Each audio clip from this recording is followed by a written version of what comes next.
I have some serious doubts as to whether AI is right for humanity. I don't like who's in charge of it right Yes. now. I don't think video footage will be admissible in court for much longer. Yeah. There's AI Influencers. Yes, influencers that are making tens of thousands of dollars a month. Yep. And so unfortunately, a lot of people aren't using credit cards like they used to. Like, oh, I want to go get shoes. No, it's just to buy food. I didn't get to choose whether or not these were going to be the last moments that we have together.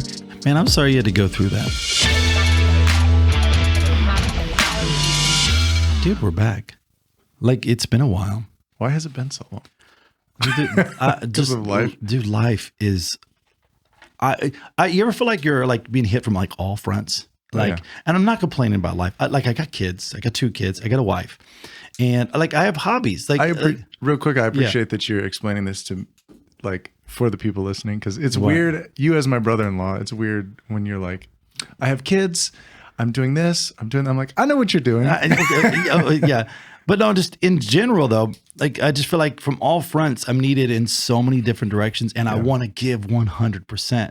And I feel like even like you today, you said, I don't know if you could tell, but I'm a little grumpy. And I was like, actually, I had no clue. But really? Yeah. I'm not really good at that. I'm not really good at telling what people's emotions are. That's why I tell my wife, babe, if I upset you, just tell me. Yeah. Like it'll offend me and not at all to be like, hey, that was really rude. I'm like, oh, really? That's the joke though, is that like it's a great thing, but you are unburdened by the emotions of others. No, which is kind of nice. Like there's it turns out I was reading about psychopaths. Apparently, you fit the bill. Yeah, I fit the bill. But no, like, but for you and for my wife, my kids, my sisters, my brothers, I have empathy, compassion for them. Everybody else, I don't give a shit. Like if you're in my inner circle, I'll give you everything. Yeah. But I just can't. I can't. Like we were just talking about how, you know, I feel like we're being hit from all fronts. You know, I want to be a good dad. I want to be a good husband. You know, the podcast, the businesses, it's a lot, and I can't seem to get better. As far as even like I've been sick for like a month. It feels like. So is that what you? Yeah, you mean like you can't feeling better? Is what I can't get feeling better. Yeah. So yeah, and here I am closed in a small space with you. I'm gonna get you so sick. No, it kind of looks like we're in a sauna in here now with like the wooden walls. It's about as warm as a sauna. It is warm, but that's kind of nice actually. Yeah, it's cozy because it's been winter. But no, we've been away for a while, and the reality is we've got a lot going on. But before, there is a reason I was late, and I was about 20 or 30 minutes late. You said you had to call 911. What's the deal? So Knopfsinger Road, right? Coming through here. We have to take a back road to get over here to the podcasting space. And I was just driving like normal, and I was about to come up where we get our organic milk from. Like really slow? Is really that what you slow. mean? Well, just driving over here yeah, I'm very slow. For you, that's normal. Well, yeah. Ben hates how slow I drive, and so does Brennan. So anyways, that's a side story. But I was ridiculed on this last documentary like that we were filming. They're like, well, how fast is Jake going? A 5 under? When we were following you home the other day, we had, this is a side note, sorry, but we had a hot crock pot full of like bone broth soup sitting in the passenger side because we were going to my folks and we were following you back. And I know you were driving my 30-year-old Jeep. Project Jeep. Yeah. But we actually had to drive slower than you because that crock pot was so full that like every turn, this like volcanic hot soup was like trying to spill up over the edge. So I'm like, But you outran us. That was the one time I think that's happened. So that same back road that you were trying to spill the food, you know where we get our organic milk from? Yeah. Okay. Right before there's a little jog in the road. Zip, zip. Like it's it's pretty heavy. It's intense, right? Yeah. There was a dog in the road. Was it his dog? No, it was just a dog in the road. And I was like, well, that's a shame. So I honked the horn, like trying to get Puppy out of the way. But the dog actively got out in front of me as I tried to switch lanes. And then when I tried to switch back, he got in front of me again and came up to the front and started barking. So it came a chicken. I was like, crazy dog. But then it came up to my door and started barking at me at the door and put its paws on the doors. And I was like, shit, who is this Lassie wanting to... Like, was this on the van or your Jeep? on the van, yeah. And it's like a lavish type dog. Even I couldn't tell what exactly it was, but I was just like, okay, something actually does seem wrong. And so as I drove out and went passed, I was like, it's just a dog. But then I was like, man, there is a house right back up in that corner. And so where our milk is, that farmer, I turned around and came back, and it's doing the same thing to another vehicle. And I was like, this is weird. Either it's a suicidal dog or the dog's trying to get our attention. And sure enough, I pulled in the driveway and the dog barks and starts just taking off running towards the house. And I was like, oh shit. So I slowly start following the dog back up. And right about the time another lady comes up next to me, she's like, that dog was here 3 hours ago when I left to go to my grandson's game. And she's like, he's still here. This is kind of weird. And she's like, I come down this road all the time. They normally just sit on the side of the road, and there's usually 2 dogs. And she's like, this is just weird behavior for this dog. And so we went up to the house, and it's kind of a long driveway, a dirt road back up into this old house sitting back there. And we get there, and there's... If you're coming from here, is it on the right? It's on the right, yes. Okay, I think I know where you're talking about. It's tucked way back up in there. Yeah. And anyways, I'm like, oh no. I was like, is this either like the dog is like, did the owner pass away? Is the dog accidentally locked out? Is the dog not had any food? Whatever it is. And the dog quickly takes me to the front door and jumps up on the door and starts scratching at the front door. And I was like, oh man. So I look off to the left. Mind you, there's a lady with me, and she's like, I'm a nurse. And I was like, okay. So you guys were both kind of thinking we were like, maybe something's weird. Okay. And we look over to the left, and there's a wheelchair. And I'm like, okay, so these are older people. Inside? Like you're looking inside the house? Sorry, it's outside. There's a wheelchair. And there's like, you can tell it's older people. Wheelchair just sitting outside? Yeah, it was just really weird. So we're peeking in the windows. Was it a miracle? What? Was it a miracle? Like they just like got up and walked away? Jesus came back and they went with him. No, basically we're peeking through the doors, but mind you, I didn't want to get shot. So I'm being loud. Hey, just checking out, make sure everything's okay. The front door is unlocked. So I stick my head in and I call out, hey, just checking to make sure everything's okay. But I didn't want to go in. But I saw what looked like a mass laying on the floor. And I'm like, shoot. But I can't really see. But I also don't want to break into someone's house. And there's a dog inside as well, barking like crazy, but not like mad at me. Like just barking, running around in the room, the living room. So I'm thinking, man, I got to call the cops. Excuse me. So you're just leaving me hanging here. I Stop know. clearing your throat and tell me the forgive me. So I looked at the lady. I was like, hey, I think we need to do a wellness check. I think we need to call the cops. And so we did. I called 911 and they're like, hey, okay, this is a good call. We're sending someone over right now. There's a cop who lives in that area and he's on his way. And sure enough, I'm walking around, I'm peeking in the windows, and it looks like there's something laying on the floor. And at first I was like, all right, I'm going in. I'm just going to see what's okay. And I was like, man, I'm going to see a dead body. And I was like, I'm not ready for this. And so I was just like, all right, let's do this. And right about the time I was about to go into the building, and both the woman and I, she was like, yeah, we should probably go check. And right about the time the cop comes up, I was like, hey, here's what we see. Here's what's going on. He goes, I got a call about this yesterday as well. The dog was out in the street also. And I was like, oh. And so I told him what we saw and everything like that. He goes, okay, that's a little weird that it tried stopping you. Normally he's just sitting out near the road and people were worried that he's alone or whatever. So right about the time the cop and I are about to show him where the door is, the owners come rolling up and we're all just like, whew. But they're all like, why are the cops here? Who are these two other vehicles? Why is my dog sitting there? And she rolls up. She's this sweet old lady. She goes, can I help y'all? And so we explain the whole situation to him. She's just like, the dog was trying to stop. Anyways, what had happened was the dog's mother died. And so they said the dog's just been acting really bizarre. And so they've been putting the dog outside when they went places because it's been tearing up the inside of the house. So it turned out good, like that I didn't find a body. And it turned out that thing on the floor was just a blanket that the dog was rolling up with and throwing around. But I thought for a moment that I was like, I'm going to see either someone passed out on the floor or, unfortunately a dead body. So that's why I was late. But it was kind of a Lassie moment. I was like, yeah, sure, right. Lassie, where are we going? It's barking. It's like running up the driveway. I was like, all right, guess we're following. It seems like it wanted you to let it into the house. It just wanted me to let it in the house. Yeah. It was stopping traffic. I was like, you little bastard.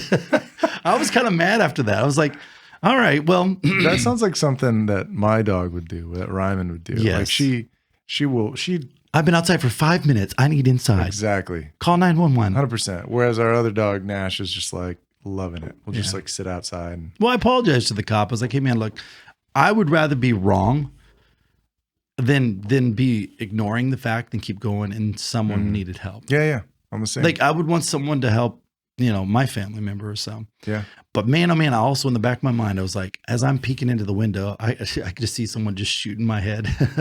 Yeah. You got to be careful. You got to be careful. That's why I was very verbal. Just like, hey, I just want to be straightforward. Well, I had my own kind of emergency experience, as you know. Yeah. I can talk about that with my dad. Is that your story? Was there more? No, that's it. Okay. It's not a good story, but that's why I was late. No, well, that's worth it. I would want you to do that. But speaking of, that's like what, that's what you want in community. That's what you want. Like we live in small towns. Like you want people watching. yeah, that's the thing. She was like, unusual. thank you for caring so much about me. Yeah. And I was just like, that kind of made me sad. It's like, yeah, of course. Yeah. And I didn't want the dog to get killed. Because there's communities that are not, that's not going on. And I like that for our small towns. But by the way, you're wiping off your phone number there. My wife wrote 8675309. Which for those who are which too is young. an episode number for our podcast. It's not supposed to be a phone number. But anyway, I guess it was a week ago, roughly. Week and a day ago, I think, my dad had a heart attack, full cardiac arrest. I believe what they would call a massive heart attack. His heart stopped like 3 times. Yeah, he doesn't play around, man. No. So that story really quick. My brother and I were together this last Saturday and got a call from my mom that he was having, he thought he was having a heart attack. And as you know, they're in the process of kind of moving into this like retirement phase of life and moving into a smaller house. And they've had just some stress around that.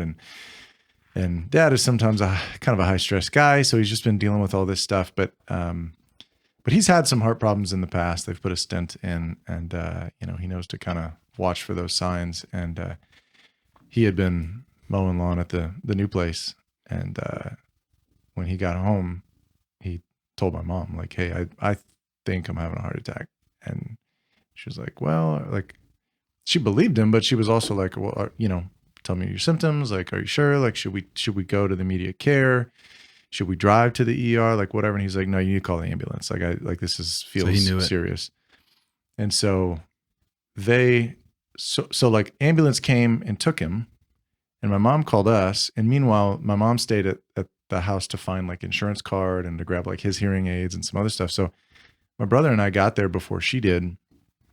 And we had only been there. We got there about the time that he did. And we were all my brother and I and dad were in the ER for about 10 minutes. And we were with him and visiting with him. And he kept saying his chest was hurting more.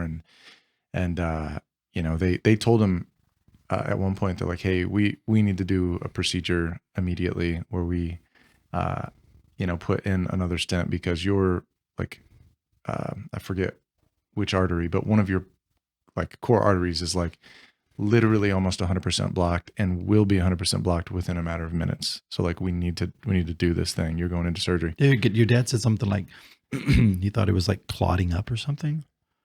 Like because of the closing, it causes a clot. And that's why he was so intense about getting it going. Yeah, maybe that could be why. Actually, that would make sense. Yeah, because if your blood is not flowing enough through the artery, it may start clotting. Yeah. Anyway, so that was kind of the context of the moment when he then he was complaining about his chest was hurting a little bit more and a little bit more, and after about 60 seconds of that, he went into like full on cardiac arrest. And my brother and I are standing there. And there's a nurse that's with him, and I think she was checking something, and he just like went out, like non-responsive, heart stop, and she was awesome. She dropped his bed basically, so he was flat, and she like threw a leg up on the bed and immediately started compressions. How did she know? Was there like alarms going off? Yeah. So I think it was a combination of like, she basically grabbed when he became unresponsive, she grabbed his throat and kind of followed him down, like trying to feel, I think, for a pulse, but also I believe she was like monitoring all of the signs and like, I don't know. I'm standing there. My brother and I are standing there. So like it all happened really fast, but I think it was a combination of what was she seeing and feeling, and also like all of the resources and displays. So she knew what audio. was going down. Yeah. So she started doing compressions right away. We actually I ended up hitting the, like the call button, not the call, but like the emergency assist button or whatever on the wall.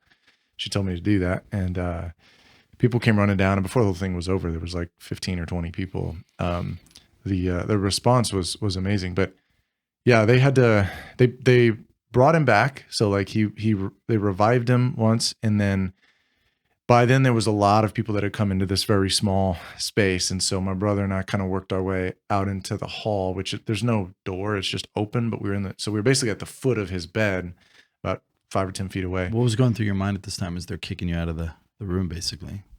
Well, they hadn't kicked us out. Okay. And actually what was going through my mind is like, I'm not leaving. Why did you not want to leave when most people want to just like almost hide from that? There's a few reasons, and it would take a while probably to get into it, but I just, I wanted to be there for him. Mm-hmm. I did not want to put the last moments that I was going to be with my father potentially, like, into somebody else telling me, no, this is the end of your time. It's like, no, you can shut the hell up. Like I'm going to be here with my dad, and I'm going to stay, and I'm going to choose what will be the last. Like I didn't get to choose whether or not these were going to be the last moments that we have together. But if this is in fact like the final minutes, like, I mean, I appreciate the first responders in that case, but like, no, that's not up to you. Yeah. You know, like I'm going to be here with him. And so that was, I guess, probably the initial kind of reaction. So we're standing there, and then he goes out again. We lose him again. And so I believe at that point somebody else jumped in and started with compressions. And anyway, long story short, they ended up having to, like, he went unresponsive and unconscious one more time, and they ended up using the defibrillator paddles on him. But you know, the other thing going through my mind, by the way, was like, my mom hadn't got there yet. And my mom would have wanted for the rest of her life, if we lost him, to have been there for him in those moments. And so there was a part of me that felt like, well, it is my responsibility to be here for my father, so that like he has someone with him in his final moments. Because I was just talking with him minutes ago. It's not like this had been going on for hours, days, months. It's not like he was fighting cancer or something like that. Like, I was talking with him moments before, and he you know, like, and his heart stopped. Still, like that artery closed completely, and his heart couldn't pump anymore. So when they were giving him compressions, they literally, I think, were by force bypassing that obstruction in his, like, they were forcing his arteries, like blood to flow through his arteries. But anyway, so I should have probably led with this. He's fine. Yeah. Thanks in large part to the fact that he had a great team that was right there to respond immediately. Also, his cardiologist was in the hospital that day, and so was able to jump in and knew him and knew his situation. And so they went right to work, and they went in through his femoral artery, put in 3 stents, and just to open everything up. Also, the fact that he called. Most guys put off. I know plenty of guys, my friends' fathers, who it'll be fine, and then they don't go in. Yeah. Well, and I mean, it is 100% the truth. We heard this from a few people that day, and it is, I can tell you, because I was there. He would be dead if he didn't have his cardiac arrest in the ER, because like 30 minutes prior, he was at their new house. I don't even think mom was there. He was by himself, but even if mom was there, her ability to do proper chest compressions for the amount of time needed, and to even just know what to do in that moment. Like the fact that he went into cardiac arrest at the ER and was immediately tended to, and his cardiologist was already preparing to do this procedure. So yes, like pay attention to the signs. If you think that, you know, you and I are getting into our mid 30s, like these are things that like, you know, we need to pay attention to, but, you know, cardiac arrest can happen for a variety of reasons at, you know, at any age. Anyway, so not only was it that he had a great team and his doctor was there, but there was also this really cool, innovative, like technology that they had started using. He's actually the second person. He's the first person in the city, I think, to receive this therapy. In one of like the first few, I think, in the state of Illinois to get this. But there's a new machine. They call it the Therox, like Therox SSO2. But what it is they, I believe, through the same femoral artery that they put the stent in, they essentially do like blood doping. Like Lance Armstrong, if you remember, he got in trouble for blood doping, and other athletes have gotten in trouble for that. Where basically they're injecting, you know, like higher oxygenated blood. Like when you're in the middle, like Lance Armstrong, I believe there was some other things there too, but one of the things I think that he got in trouble for was throughout the Tour de France, like injecting highly oxygenated blood from when he was rested and in a much more oxygenated state, not depleted. They were injecting that into his body during the match, during the race. Yeah. Wow. And so, and other athletes have done that, you know, because there's not like in an endurance sport, you become so depleted and you're fighting for oxygen and to keep your blood oxygenated because it keeps your muscles working, prevents the buildup of lactic acid. But if you can, in the midst of that trying physical period, if you've like saved your good, fully oxygenated blood as a resource separately and can inject it during that time. I need that at 3:00 in the afternoon. Yeah, right. Just like, can I please have 9:00 blood? Yeah. So they ran his blood through this machine, this Therox, which hyper oxygenated it. It was like to the degree of like 100% oxygen or something, and then ran it back directly into his heart. The idea being that it would preserve the tissue of his heart, because when you have a heart attack, it's pretty common to lose function, to have problems and not make that full recovery. And so not only did he survive the initial cardiac arrest, but he regained full function of his heart after a pretty like massive catastrophic heart attack. But you know, we're super thankful that he chose to go, that he had a great response team, that his doctor was there, and that he had the opportunity to receive this therapy, which, you know, has made a huge difference. So now he's walking around. The thing that he's complaining most about is he's got these like this hand-shaped bruise, this giant hand-shaped bruise on his chest from the compressions from that nurse, which we all went up. We got her flowers and went up, I guess was it pretty recently? We went up to the ER and caught her and brought her flowers and took some photos and told her thanks and all of that. But yeah, I mean, so that because on the birthday party, your wife just had a birthday party, and he was there. It was like, wasn't that less than a week ago you were on death's door, buddy? And he was just like, yep. And he goes, my only complaint. I was like, buddy, you're alive. And he was like, you shouldn't have any complaints. I'm so happy you're here. And I gave him a big old hug and I said, I love you, man. And he said he had the handprint. I was like, that's a handprint of God, my friend. Like, just it's violent too. Like if you've never seen real compressions, and you've only seen like, you know, what you see in the movies. Yeah. The stuff on the movies is BS. It's weird because like they went to town and they were doing hard compressions and his body is like moving and reacting. And like, you know, your abdomen is blowing up as they're compressing your chest. But the first time when he woke up, he woke up and like sat up and looked around the room like, what the hell are all of you doing here? Quit touching me. And we're all like really relieved, you know, but that was kind of it. Like he didn't know what happened. And then of course he went out a few more times, but man, I'm sorry you had to go through that. That's tough. And I know it's probably just now starting to really sink in, you know, just like, holy crap, how quick that can happen. Yeah. I mean, I'm nothing but thankful though. I'm nothing but thankful. Like it definitely registered for me. in the moment that like, boy, this could be like, this could be it. Like we could be losing dad this in these moments. And that was hard, but also it didn't do anybody any good for me to like to spend time in that space in the moment. I wanted to be there for my brother and for my mom, and for my dad, you know, like I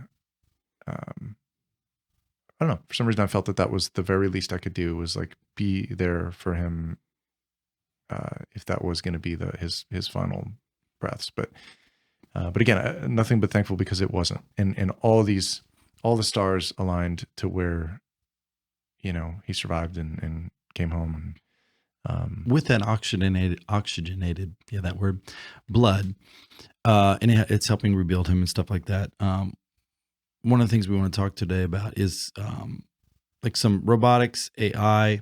And the reason I mention AI with this is like AI is doing a crazy bit of the lifting right now for like like even like medical things. For example, where someone who's looking at an X-ray, they may look at that X-ray and be like, everything seems fine, but they're using AI now that has taken in millions of X-rays, and they know the outcomes of these people because they could have been long past 50 years ago.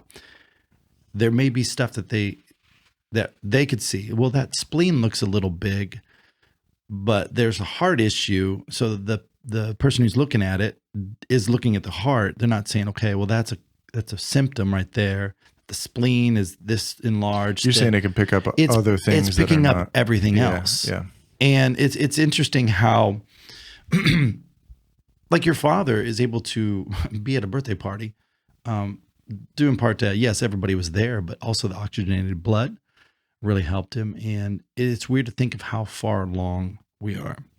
Yeah. I mean, in the biotech space, yeah, it's crazy. I mean, the kind of things that they're doing. I mean, like you said, even just having AI review things that maybe a radiologist or a doctor could miss things. So. Well, doctors now, from what I've seen on YouTube, are just like talking with AI, of just hypothesize. You know, they have this thing called consensus, where it's taken all the papers that have been written through medical science, and they're able to take all those consensus of all these tens of thousands of papers that have been written for the last 50 years and compiled them. So whereas something from the 50s, someone was looking at, you know, well, this trial didn't work exactly what we wanted to, but this AI is able to bring all this information into one spot for one person. So doctors actually using AI to like take the symptoms from people and diagnose them. So whereas you're not relying so much on your experience of our little bitty life of, you know, maybe 90 years, they're taking all the papers, all the data, and just scanning. And it's a good way to do it. It's a great way to do it. Yeah. So, I mean, you were mentioning earlier about we were talking about DNRs, do not resuscitates. And for those who don't know, a lot of people have a thing where like, well, if I, you know, have a heart attack, do not bring me back, or they'll give a limit to how many times to try. And the people will put that because they don't want to have brain damage. They don't want to be a burden to their family. Me? Nah, man. Like I said before, hook me up to a machine and keep me going. I mean, I want to be here for when my kids graduate. I want to be here for that. It's like I told you before, even if I'm just like a vegetable over there using my tongue to like use a computer to somehow pay the bills, I'll do it. But I feel like technology is moving so far forward now that we can almost, like, I believe that eventually there's going to have just like fake hearts. Now we already have fake hearts, but they're like not a long-term thing. I could see a scenario in which, you know, they're printing actual hearts out of our own cells. And, you know, they're working on that stuff to where our bodies won't reject it. Because a lot of the problems is if you have a foreign object, if I pass away and I give you my heart, your body's going to want to reject it. However, you don't want my heart. But your body's going to reject it because it's not your body. But if they can make it out of the same, you know, basically make it out of you, your body's not going to reject it. Or even like fake, like if it's a robotic heart, there could be a way that it could just function better. I'm pretty excited. I really am into that longevity stuff where people are, trying to live forever. I don't want to live Like forever. that guy who's spending like millions of dollars $2 every million. year. Yeah, $2 million a year or something I like forget that. his name. He's got a YouTube channel. He does. And that's interesting. If I had the option to live forever, it's kind of the question of like, yeah, of course it'd be great to live for a long time, but like, it would be almost more of a curse to live forever. Because if you think back to, like the Wolverine, he always is regenerating. He's hundreds of years old. He can't really fall in love with anybody because they come and go and he keeps going. And that's just torture. Like if you had kids and you're outliving your kids and you're outliving your grandchildren, like that stuff would suck. But however, being healthy at 90 would be wonderful. Where I'm not you could keep creating more grandchildren. Yeah, exactly.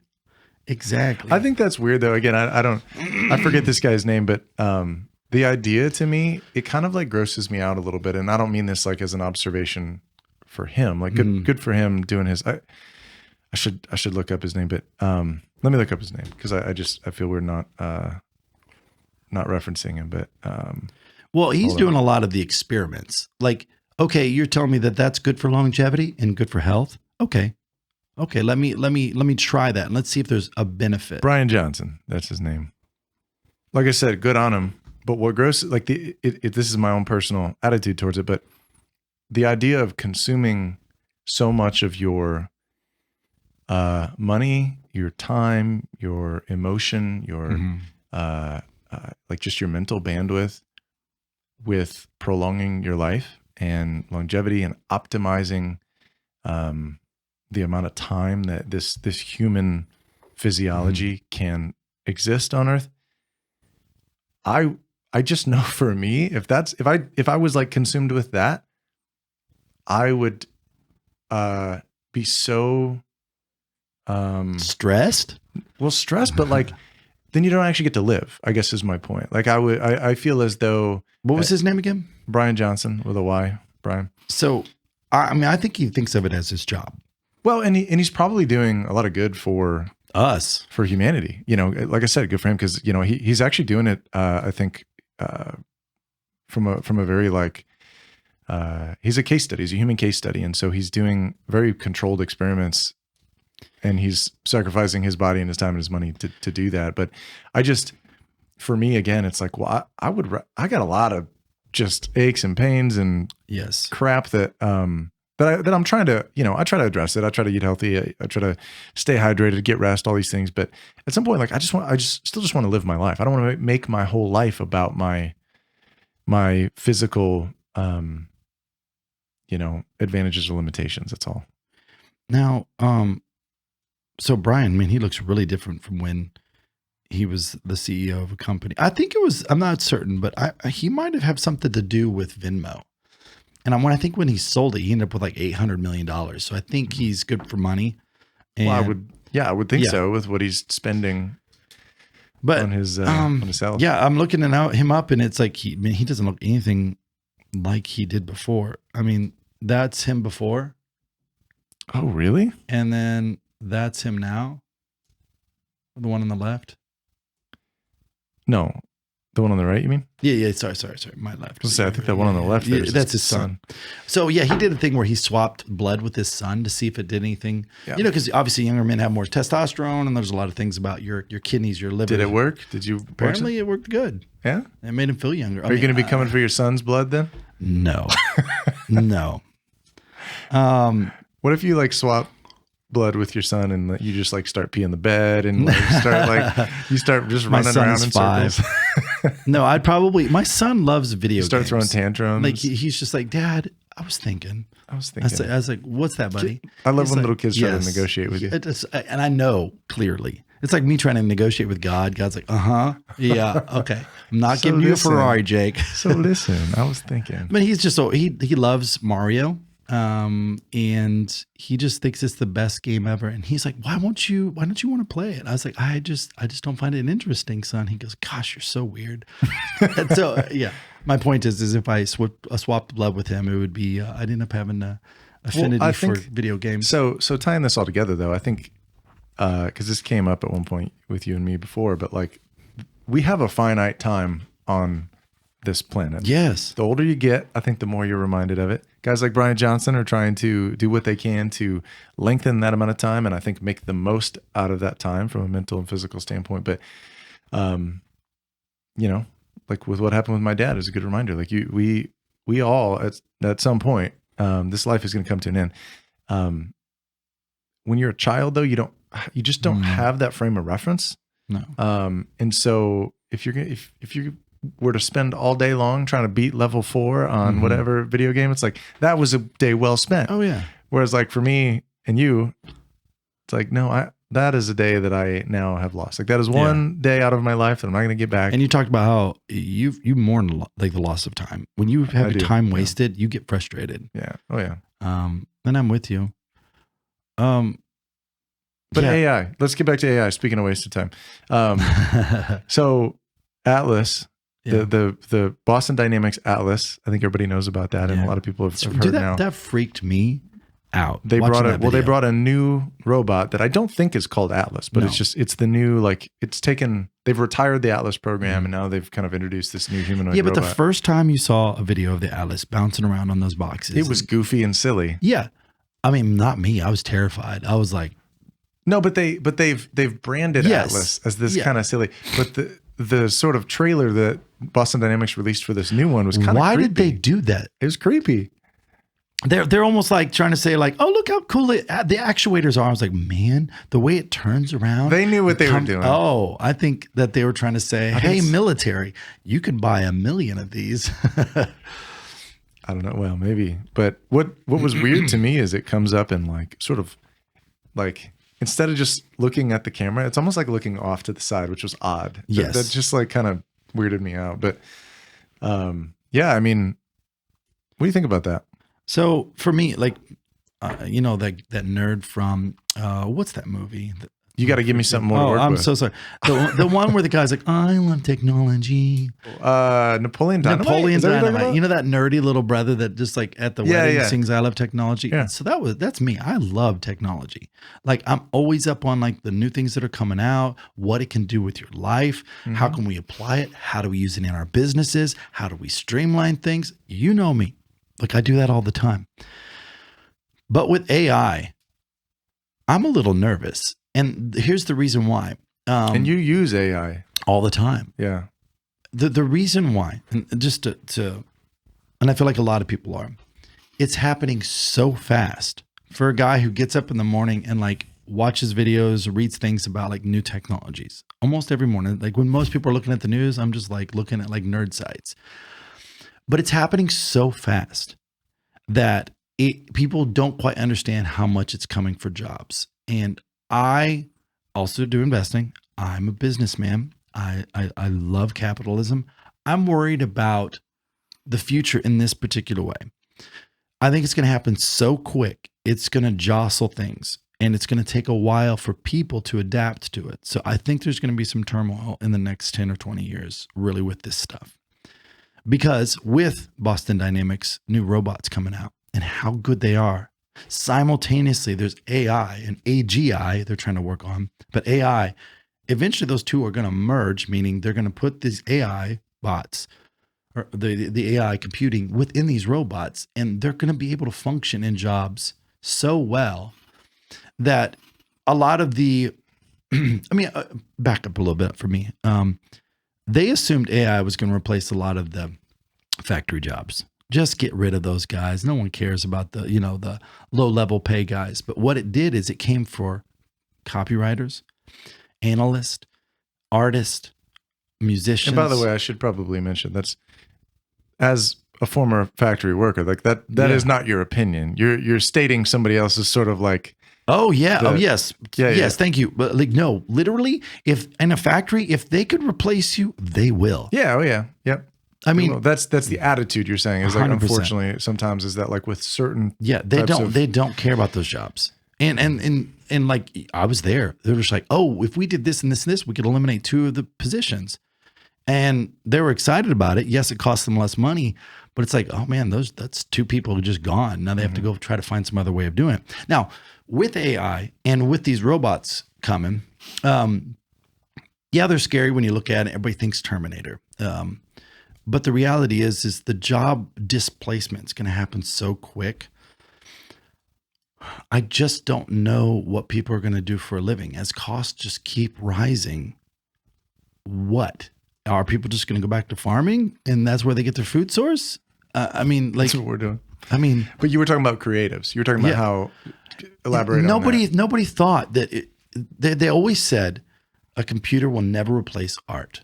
And that's one of the first things it did. DALL-E came out pretty well too. Yes, DALL-E came out, and also like generative fill and stuff with like Adobe Photoshop, to where people look at it and it's just like, oh, this is great, it's a good tool, and then all of a sudden it got to the point to where it's like, oh shoot, like this is going to replace people's jobs, and then a lot of people like myself who are in video were like, well, it's not going to replace video. We're going to be fine, or graphic animation.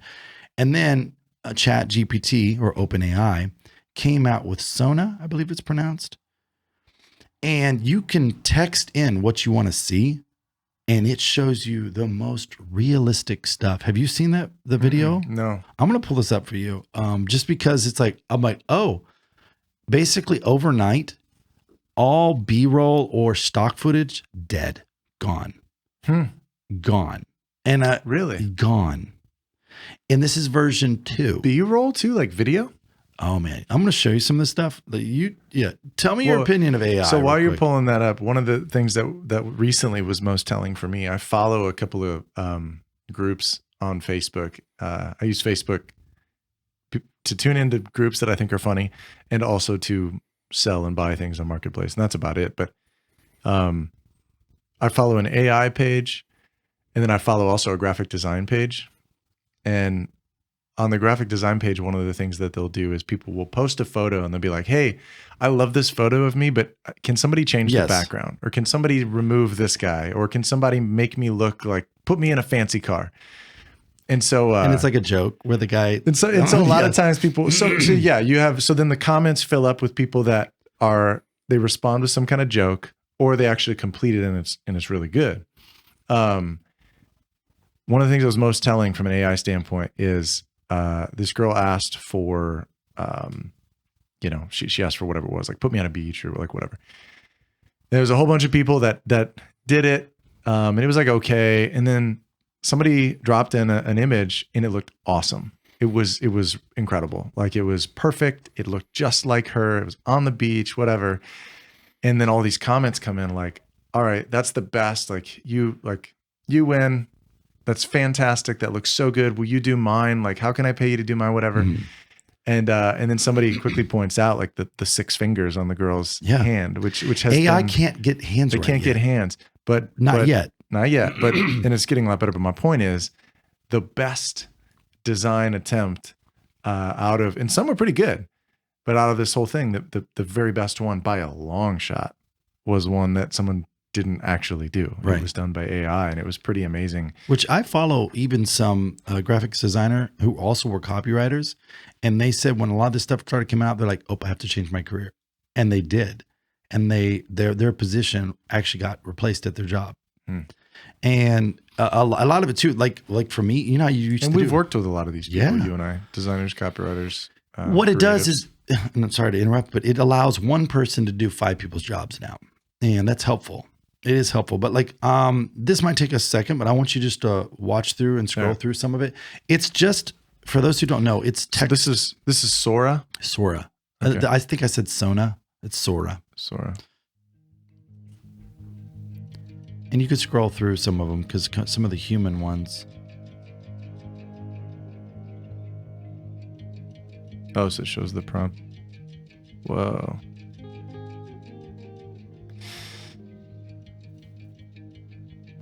So this is phase 1 for I should say phase 2, but this is it's not out yet.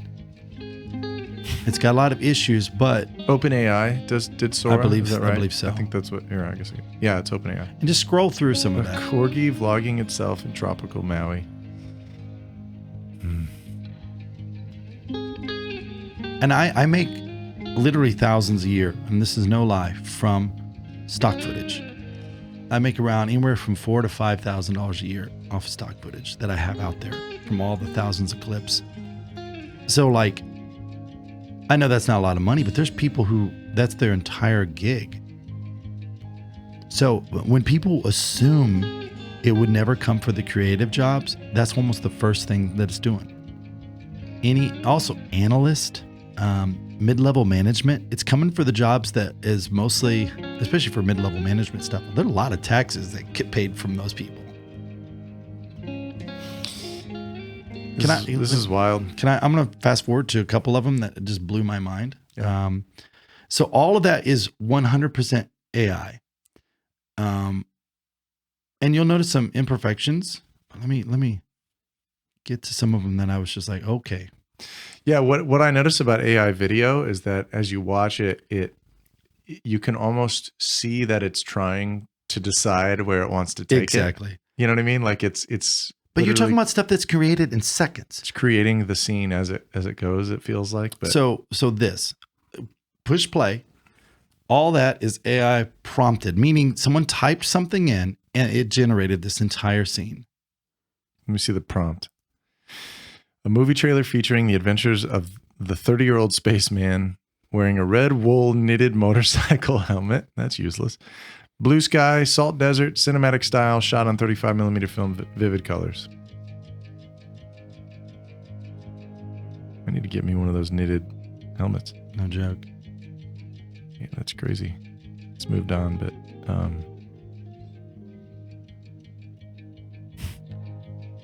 wow. Whoa. Which one's it on? This Victoria crowned pigeon. Let me see it. This one. Yes. Do you see what I'm saying? Yeah, it's wild. Wild. And I can't stress to anybody how fast it's happening. So there's a lot of people using AI for ads too. Uh-huh. And it's going to obviously continue to get better, but there's been a lot of ads that people will share in this AI group that are bad. Oh, there's a lot of bad AI. Because like the AI doesn't do it right and no one's monitoring. They're trusting it too much, basically. Yeah. Or prompting incorrectly. But yeah, that's pretty wild. So here's what I worry about a little bit. I think me personally, I know that this is happening like exponentially quickly. And I could be wrong about this, but I feel that the ways that AI is advancing and changing things is not that much different than big societal innovative changes that had happened in the past. The railroad, right?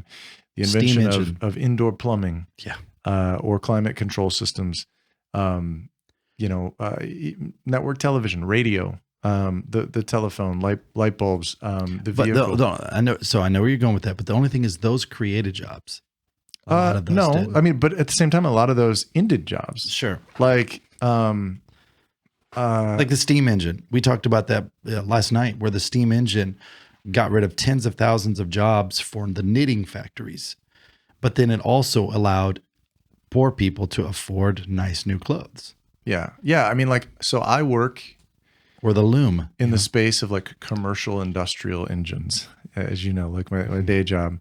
And I can tell you that commercial industrial engines have dramatically changed the lives for millions of people around this. You know, people don't realize this, but industrial engines, I mean, that's what, like in huge municipalities, massive cities like Houston, when, you know, they use a network of industrial engines to help pump out overflow water, like flood waters.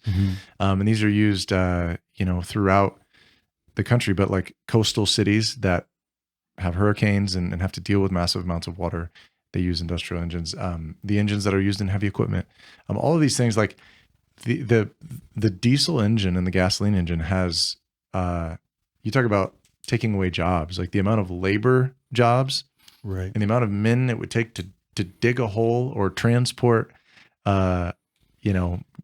millions of gallons of water or some other type of liquid, Right. like, and an engine can do that in whatever amount of time. Like, I do agree. I think that the assumption that AI is going to totally crush all these jobs, I hope that we're wrong about that. And I hope that instead it will look like many of the other sort of like incremental changes that we've seen throughout our existence as humans, where, you know, a new technology is introduced, and instead of it happening in a vacuum where suddenly just nobody does anything anymore because this thing, you know, I think the invention of a thing creates new jobs. It creates a new industries around it. I'm hoping that it does.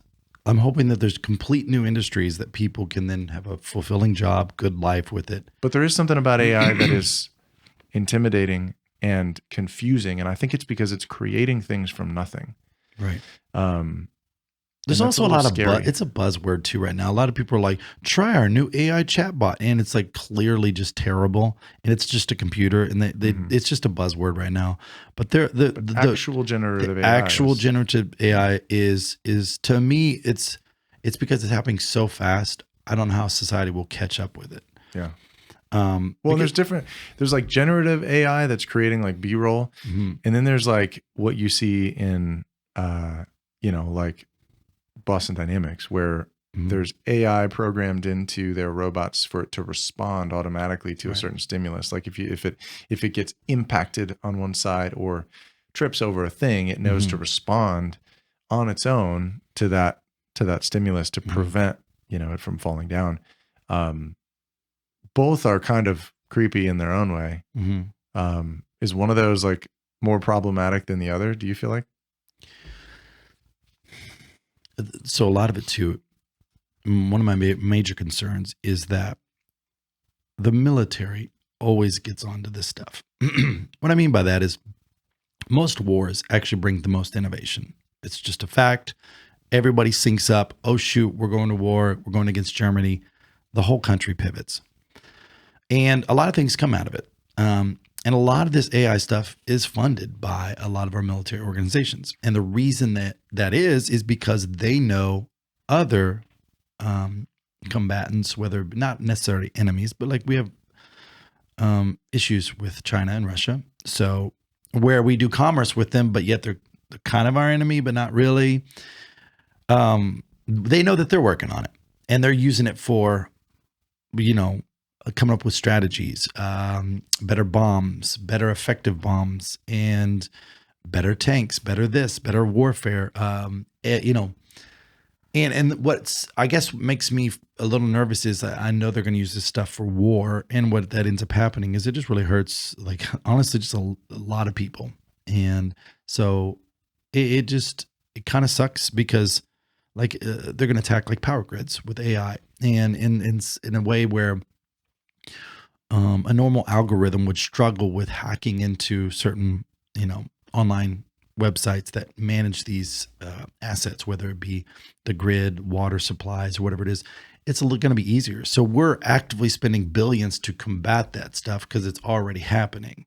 So for me, it's like it's sort of like this. Okay. Do you remember on Terminator, the guy who invented Skynet? Do you remember how they went back in time and they were trying to assassinate and kill him? And he was like, what are you doing? And they're like, from the future, you created it all. And he's like, oh my goodness, I didn't know that that's what I was creating. And then he got back on their side where he was trying to shut it down, but it was too late. It had already been released. Elon Musk is that guy. He's creating Starlink, all the satellites. He has his own AI. He's got his AI. He's using for his robotic cars everywhere. I think Elon, he's the one been warning us for years that AI is bad. Is Neuralink going to be like, dude? Of course it is. Like, basically, that's how we're going to. What do they call them? It's the interface. The mechs, like where people, I think they're called like mechs or mech warriors, where like you see the humans inside of a robot and they're controlling it, and they like fight the actual robots. They used them in the Matrix. They've used them in. They're in like all kinds of stuff, but like, so he's this cool guy. He's brilliant, but it's just like, oh, hey, Elon, you're that guy from the Terminator. stop, turn it off. Or is it Well, no, too he's late? anti-AI. He is. But at the same time, he has his own AI that you can chat with. And he's putting up, Starlink, which is basically Skynet. He's also building robots, autonomous robots. Have you seen those Tesla bots? No. Oh, man. Are they cars or are they like humanoid robots? They're humanoid robots. You've not seen them? Oh, my gosh. No, I don't think so. Yeah. Let me pull this shit up. It's interesting though, because like, people are kind of like creeped out by humanoid robots. Yeah. But if you really stop and think about it, it's a design that actually makes a lot of sense. If you're trying to create a robot that's actually useful in society, let me see this. And they're using a lot of the data that they're pulling. How does he have time to make this shit? This looks like AI though. Is this like an actual video of a robot? See, like I can't tell. Let me see what I clicked on. Let me see. Optimus Gen 2 by Tesla. I mean, is it officially from Tesla? Yeah. So they're actually using some of the neural engines that they created for the car that does all of the self-driving. And it actually has better data for spatial awareness, understanding what things are, understanding where it is in space. And so a lot of it too is they're using that same cluster.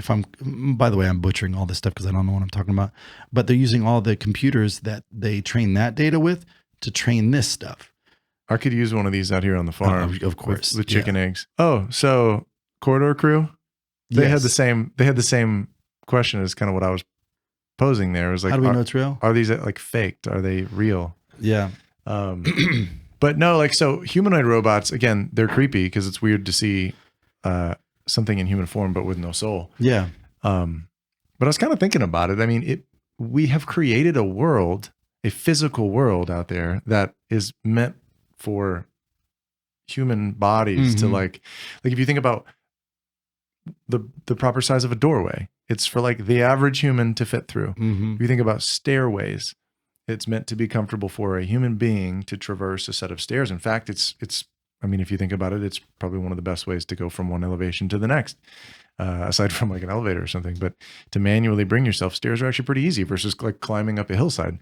You think about the size of sidewalks, or even a box, a box, like a ladder, a shelf. Actually, all the things in our environment are sort of, for the most part, created with the intention that a human might pick it up and move it. So you got to think about like even handles that are built onto things. So the idea that you could create a robot that is shaped like a human and moves like a human, it kind of makes sense, because that's going to be one of the most effective types of bodies essentially that could interact in the space that we've built for ourselves as humanity. But it's still creepy. It is creepy. And a lot of times as a human, when we see something new, we get scared. I hate that. I don't want change. Well, not you, but I've turned into a point to where I feel like I'm turning into a little bit of a Luddite, where I'm just like, all right, tell me. You said that, you mentioned that earlier. Explain what that means, because I actually didn't know. Let me look up that term real quick. But if it references people who hate technology and change, and I believe it goes back to people around the steam engine movement, because it replaced so many people in the factories. Let me see. But see, that's my point. You don't still have thousands and thousands of people sitting around being like, man, I miss my job at the steam factory. They're dead. But correct. But there was a point of like devastation for groups of people. Yes. So I think probably that's where we differ then, is that you're looking at what is the immediate aftermath that could be anywhere from the next couple years to the next 20, maybe even 50 years. I'm sort of, go ahead. Yeah. I'm looking at it from the perspective of like, what's right for humanity over time. And, I'm with you. And what's interesting though, by the way, is that like, I have some serious doubts as to whether AI is right for humanity. I think there's a lot about it. Like, I don't like who's in charge of it right now. Yes, we're heading in a direction that does create concerns. And yes, a lot of people sort of treat AI like ChatGPT, like it's God. And then we'll ask questions of ChatGPT and as if they are asking the all-knowing creator of the universe. And it's like, oh, well, this is what ChatGPT told me. Then surely it's accurate and it's true and it's comprehensive. And that's not the case. Like the reality is that it is aggregating information and it is picking and choosing based on the algorithms that have been created by human beings. And so the same bias that the human beings who program that AI, the same bias that they have is going to be existent in that AI, especially if they intentionally coded into it. Now, some of them have like unintentional bias, and it's just sort I don't of think it's ends up there. unintentional. I think it's very intentional. I don't either. Real but- quick, a Luddite is a person opposed to new technologies and the ways of which it works. It was basically a member of any of the bands of English workers who destroyed machinery, especially in the cotton and woolen mills. Mhm. So they believed that it was the threat to their jobs. And that was from 1811 to 1816. Just opposed to technology. Now, I'm not that. I'm opposed to technology that necessarily hurts humans. And I think it hurts humans from like a psychological, social, emotional standpoint. That's what I think. That's the AI I don't like. now, if you talk to a lot of the people in the industry, they're like, you look past these jobs. These are meaningless jobs. It's going to create a world in which They're not meaningless to the people that are exactly getting income from it. They're saying we're going to build a world in which you won't have to work a meaningless job. You can just do the things that bring you meaning. And it's like for most people, their job is the thing that fulfills them. They love their job. They love providing for their family. So for me, it's like if there are going to be millions upon millions of jobs replaced, is there going to be sufficient jobs that are well paid for them? Or is it just going to go back to where like Elon Musk even says UBI? All these guys also say you have to have a UBI, which is universal basic income, where you tax these corporations for the job replacements and you distribute it. And you tax them for the robots and stuff like that. And a company would, oh yeah, okay, sure. If I get a robot, it's going to cost me say $1 million, but it can work 24 hours a day, 7 days a week, and never take a break. And we just have to repair, and we pay 1/10 the tax we'd have to pay for those people. Yeah, sure, whatever. It's an easy no-brainer. No for them. healthcare. No healthcare. There's no gossip. I mean, you know how much wasted time there is when people, I'm going to go get a water or drink. That might be 10 minutes, or I'm going to take a poop. It's like they're on their phone for That might be 25 40. minutes. Yeah, for real. So there is benefits to the economy, but like at some point in time, if it replaces so many jobs and a lot of people don't have the income, who's going to buy the products that they're providing? Yeah. So I think that's also why these people are also pushing universal basic income as well, because they know, I mean, like I've told you, I read a lot of reports coming from companies that I invest in where they're so excited about how they're implementing AI in their process, to reduce the, what do they say? Not employee cost, to reduce the, what would that be? They would say basically the cost of labor. That means they're getting rid of people. And so it's like, it's substantial. So it's like, I believe in the next year or two, there's going to be tens of thousands, if not hundreds of thousands of jobs that just don't exist anymore. Mm-hmm. So it's kind of like where a lot of people, me growing up, if you were a plumber, people look down on you. You're not going to college? Oh, you can be a failure. It's like, well, most of the millionaires I know are like plumbers, electricians, contractors. And it's like, maybe those are the people that they've got the long-term job, Yeah. I don't know, man. For me, there's so many benefits, like health. I mean, there's going to be so many options where people can, look at a genome or look at DNA and analyze it, in a couple months through a couple thousand GPUs, that maybe they could, map something out. Might have taken a couple of scientists 10 years to study. So there's a ton of benefits, but like, I don't think this is the same as just like a spreadsheet. When the spreadsheet was invented, back in the day, I mean, spreadsheets have been around for so long before there were even computers. But what it was is someone would have to write out the spreadsheet, and a business would come and say, all right, let's project out something. Let's see if with this cost and this analysis, and then they take it back, and 20 or 30 people would edit those things line by line, add it up, adjustments. And then they take it to the company, and the company say, okay, well, what about this price? Then you have to go back and change the entire spreadsheet. Well, someone in, I believe it was the 70s, invented an electronic spreadsheet on a computer, and it just put all those people out of business. But the flip side to what you're saying, it now allowed every mom and pop shop to have that same benefit of the spreadsheet that only the massive corporations could have. So whereas all those accountants were working for these big companies, now they could work for tens of thousands of small companies. So it's like, I don't see furthers commerce for all these people. But on top of that too, you look at the jobs that were lost. Yes. In the, I'm going to say short-term damage.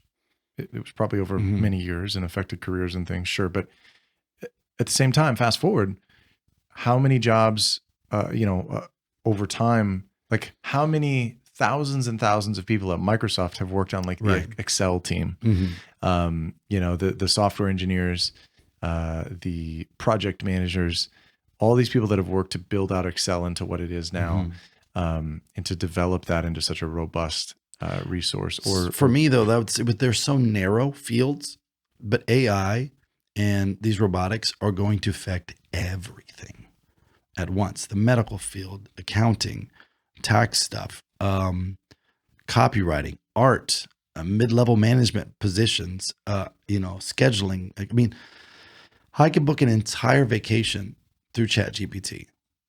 And it searches the internet. And so that obviously replaces like, we usually go through, what are they called? Travel, damn it. What is someone who books your traveling agencies? Wow. We go through them because we get a better price. It's like an agency that helps you travel. In my defense, I am a little sick.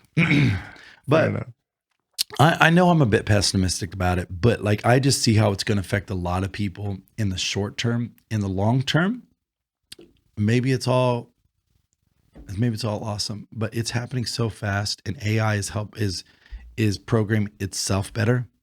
I mean, I used to think, well, just get into programming. Programming will help you. And so I was even like learning like code and stuff like that. Software development. You could create your own engineers. Stuff. Dude, you could go in and just ask ChatGPT, the paid version, to write you a code for such and such for your website. Boom, it's done. And it's just so at some point though, doesn't it get a little bit incestual where like if like if a software engineer is using a software that was developed by engineers to then generate, like through prompts, it will generate whatever algorithms or create, code. At some point, isn't it limited to its own data that it can aggregate? Like it isn't, no, because AI is able to almost fill in the gaps. It's able to create.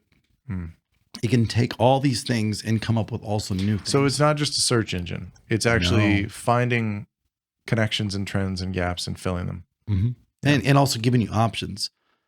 Something that's really been applicable for me is as I'm working on my Jeep and really trying to troubleshoot a lot of things, I'll go through and make an entire list of the issues I'm having, all the results, all the code issues I'm having, measurements, and put it in, and it'll tell me this is what I think it is. And I go fix it, and it fixed it all. What if it instead just generates you like a quote for a new car? It's just like, buddy, it should. Buddy, you got too many problems. What's funny is it also like gives you pep talk along the way. I know this is going to be difficult. It literally told me, I know this is going to be difficult, but you're going to need to go into the engine. You're going to take off this bolt, this bolt, this bolt. Access. It tells you that? All of it, step by step by step. And then it tells you like this is going to be difficult. Yes, but you can do it. Yes, and it also says when I say, "Oh, I did it and it fixed it. Great job. Next position. Our next thing we need to do is this." Keeps you feeling good along the way. It does. It does. So hang on though. This just like sort of fueled my nightmares a little bit. What I just said a minute ago about how it writes up a quote, like based on your situation, it comes to the conclusion that like, you're going to spend a lot of money and time fixing up this thing. Maybe you should just buy another car. Yeah. What happens, and maybe it's already happening, I don't think it is, but like what happens when marketers and advertisers and organizations start essentially treating AI the way that they've treated Google over the years, where the way that, I think most people know this now, but the way that modern marketing works, when you talk about like search engine optimizations or search engine marketing, I'll go to Google and search something. For example, search like all this crap that's wrong with my car, or, whatever related to my vehicle that needs improved. Google may generate some sort of response there that's like, hey, shop for new cars. Yeah. And what's happening is these like GM and Ford and these organizations and even local car dealerships are paying for that ad spot to be the one then that is recommended. That's why the first page is basically advertisements. Yeah.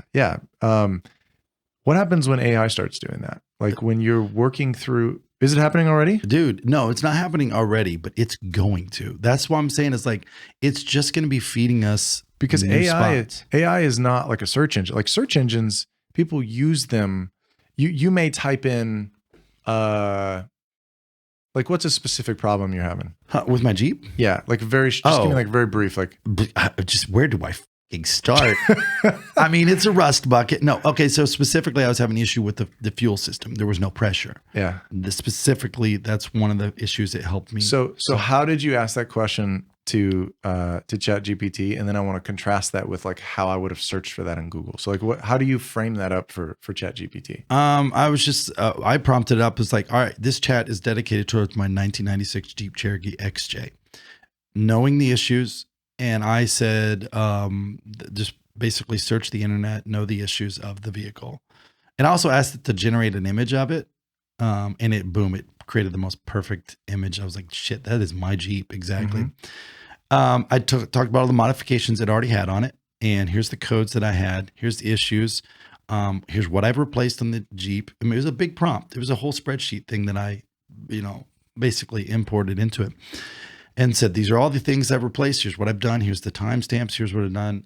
I want to figure this out. And then it said, okay, let's start with this. Boom. It was just like right into it. And it's just page upon page.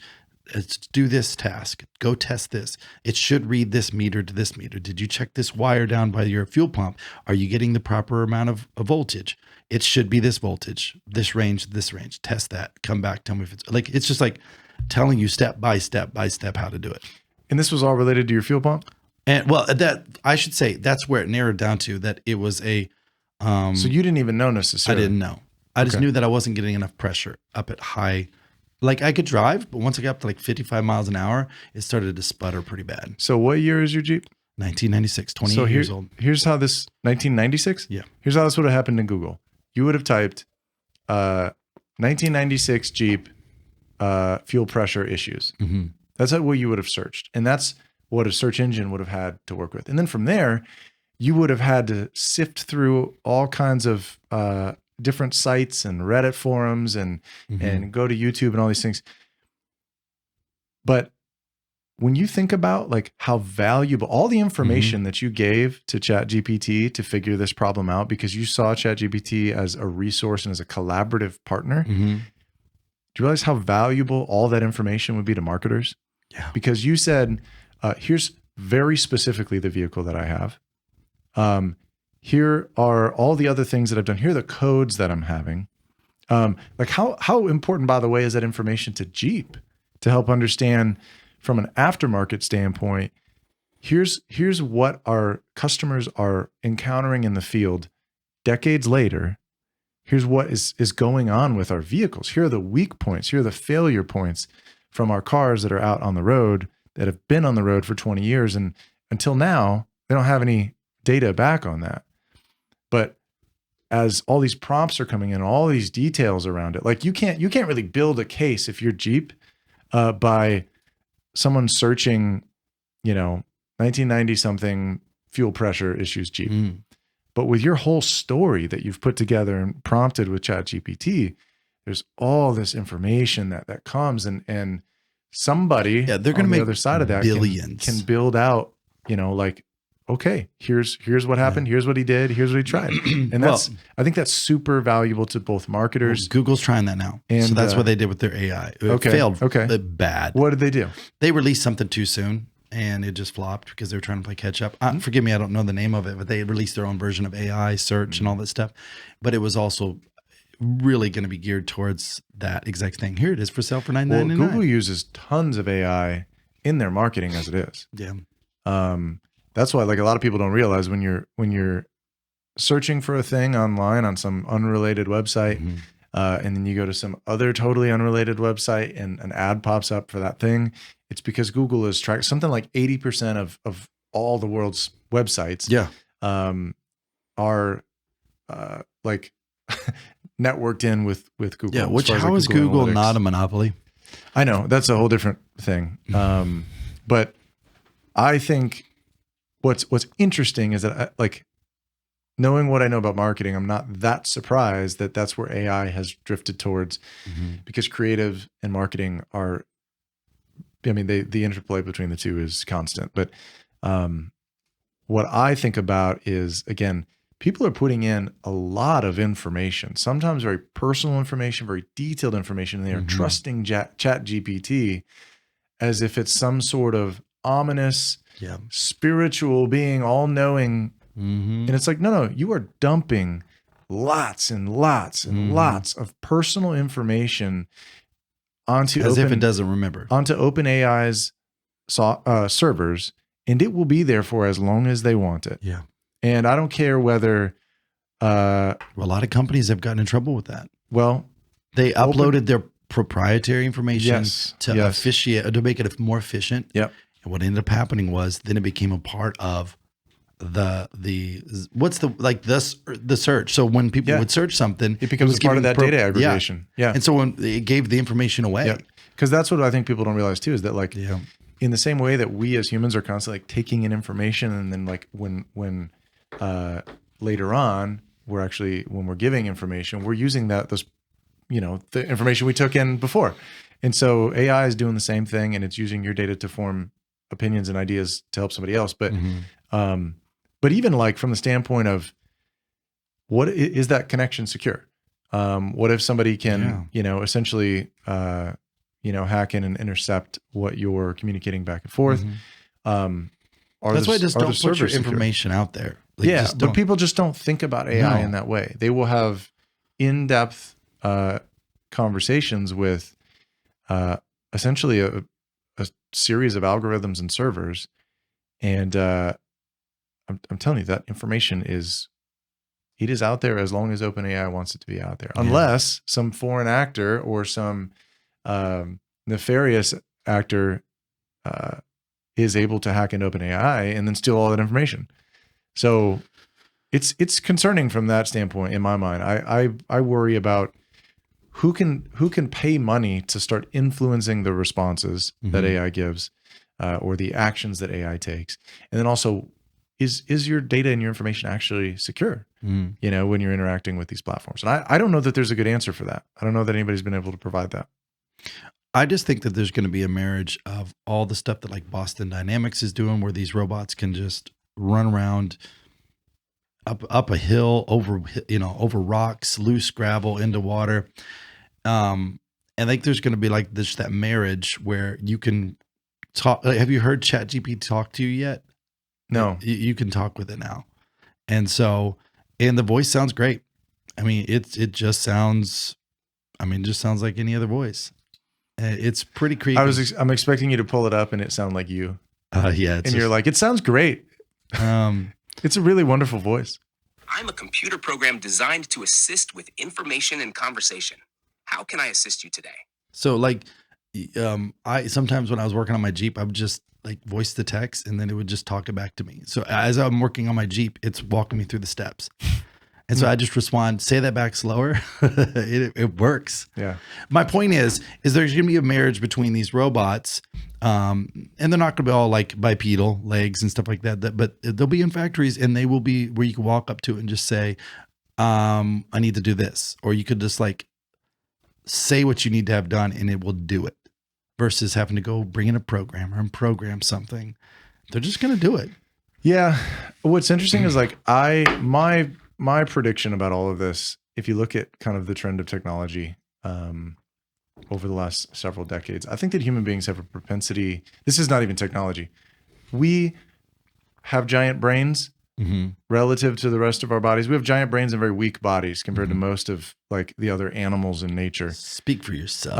My body's a big pile of dough. I have a big body and tiny brain. Is that what you're just saying? I do have a big body. No, but like we are predisposed to avoid physical labor and to use our minds. And I think society in the last decade, especially, but even the last couple of decades, we have, to our detriment, neglected our bodies and prioritized the satisfaction of our frontal lobe, Mhm. which is really, like short-term, what's it We called? need it's Like short-term endorphins Yes. and like sort of hormonal intellectual payoffs. It's basically surfing social media and TikTok and YouTube. It's instant gratification. It's a drug for our brain where we are constantly jamming content into which is our actually psyche. terrible for you. Yeah, and so what happens is, it spikes your cortisol, spikes your stress levels. But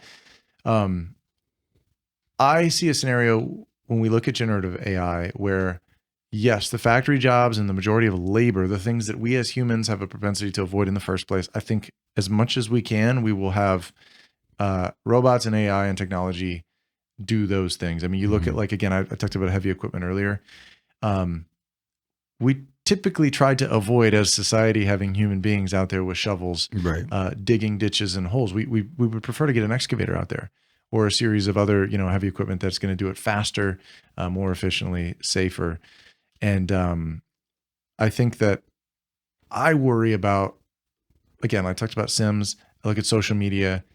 We tend to like neglect our real lives and sort of fall into these digital, sort of like the Matrix. Yeah. Now, it's not been the Matrix, but with AI, it's getting there. It really is getting there. Generative AI is creating the Matrix in this world around us where we can be more and more immersed than ever before. You look at like all the different varieties of, Meta has its own like headset. Google has one. I think Apple has one.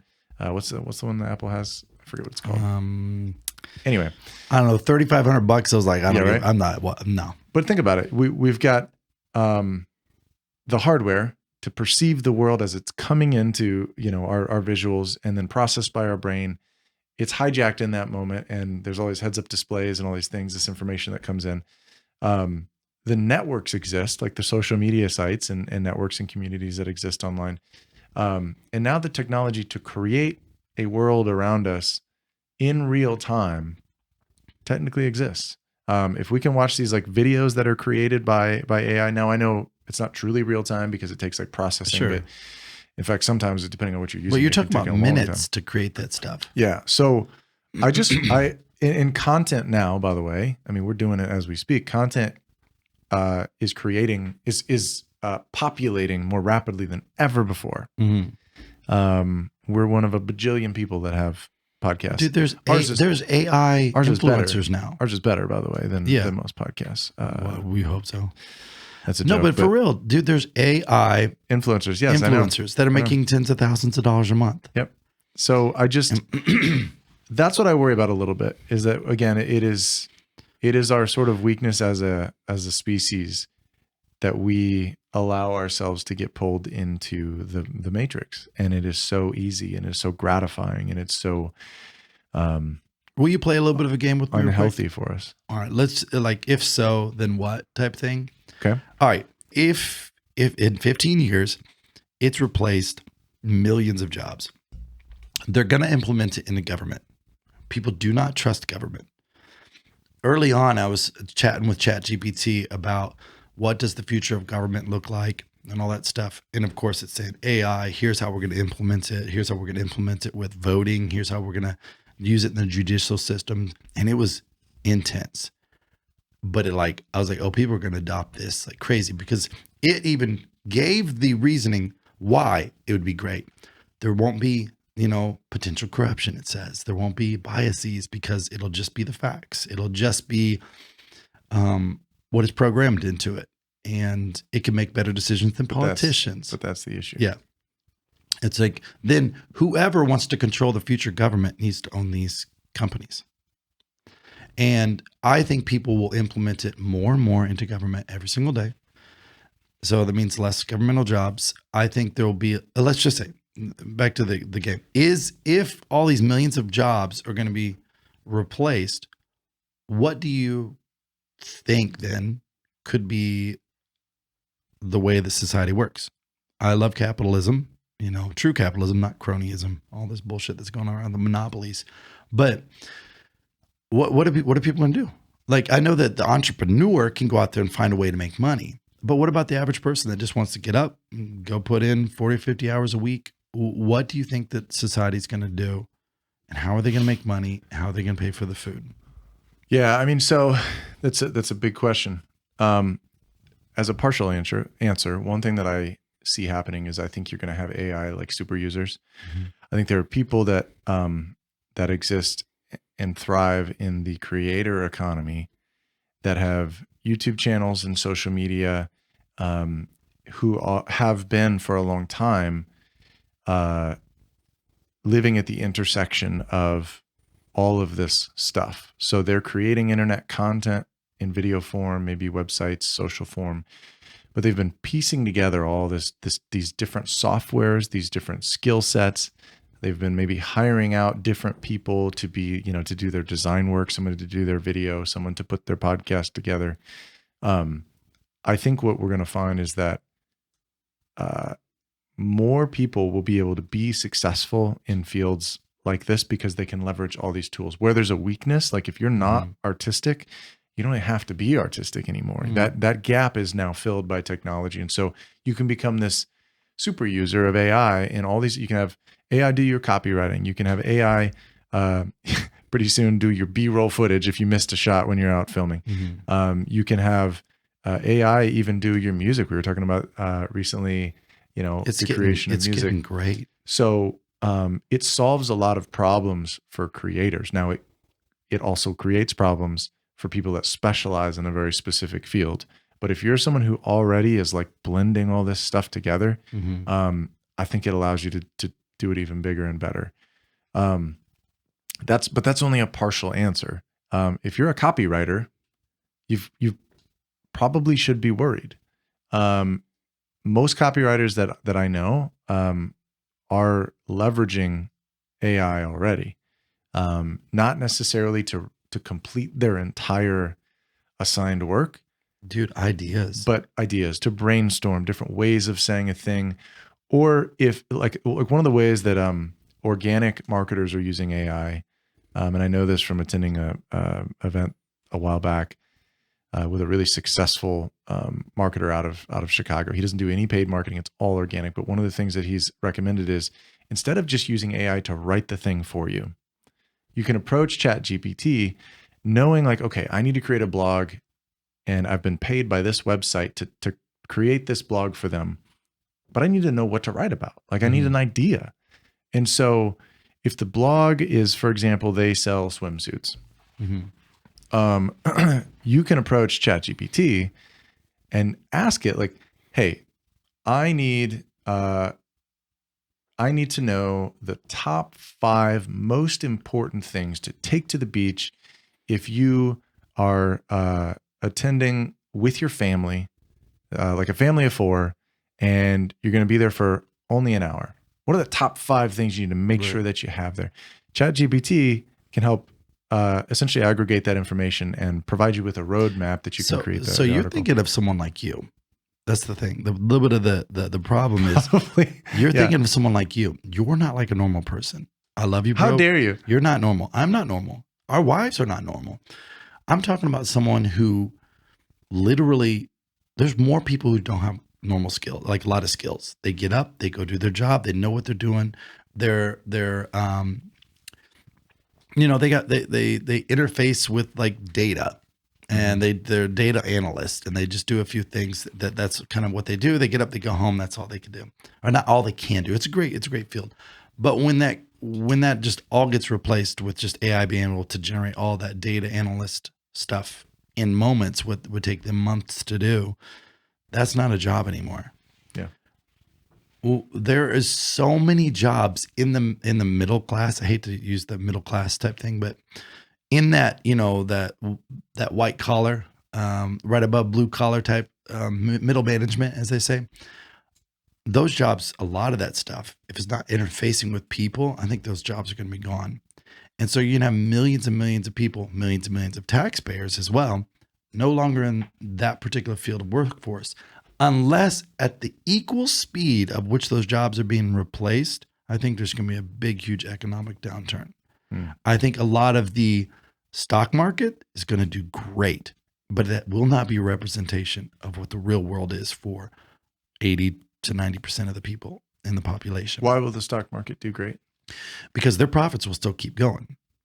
And you know, in inflationary times, stock markets sometimes do great because So the stock market will do great, but the economy essentially will be the average person won't do great. For example, stock market's so doing like- great right now, but it's because prices are up. yeah, right. But also when I go to buy, you know, groceries, it's now $300 or $400 a week, whereas it used to be that a month. So the stock market is great, but it's at the detriment of the average. Right. And it's also family. false because inflation it's fake. It's just like, oh, wow, our profits are up 29%. But it's like, well, everything's up 29%. And so as far as the cost to us. So it's actually hurting us. More and more people are using Except for debt. salaries. Yeah. Salaries are not up 29%. No, they're not. And as much as people want to come out and say, you know, oh, you know, inflation seems to be under control. It's like, well, maybe by the metrics you choose, it's not for the average person. And I think a lot of the sentiment of people are things it's not doing great. Now, a lot of times people blame that on like, you know, it's Biden's fault, it's Trump's fault. I have a tendency to believe that a lot of this is a lot of the issues with everything being streamlined to where Amazon controls most of what you order online.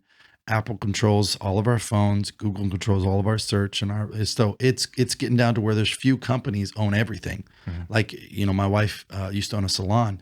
L'Oreal owns everything. They control all the pricing. They you know, the distribution, everything. So my point is, it's going to get to a point where I think it's going to hurt a lot of people economically. In the long term, the hopefully is that, you know, longevity for life. Maybe more free time to go do cool things with your life instead of wasting You it just at work. won't be able to afford it. No. You'll have lots of time. You'll live a long time, and you'll have lots of time during the week, but no I mean, money to. we see a ton of people right now returning back to farming. They're just like, they don't trust where their food's coming from. They don't like paying the pricing. And then people are like, oh, fine, I'll just buy a couple acres and I'll grow my own food. Farming and acreage is still expensive, I can assure you. Yes. But a lot of people don't understand. We feel so civilized, you know, because we no longer work on the farm. We don't make our own food. But the reality is we exchange the time we would spend to create our own food and grow our own food to exchange it for working to outsource that food and housing to somebody else. I don't know. I think a lot of people are going to lose their jobs. And I mean, for God's sakes, man, I don't also think, this is kind of a different topic, but I don't think video footage will be admissible in court for much longer. Yeah. Yeah. Right. It used to be as like, well, there's proof. You see that? Definitely not photos.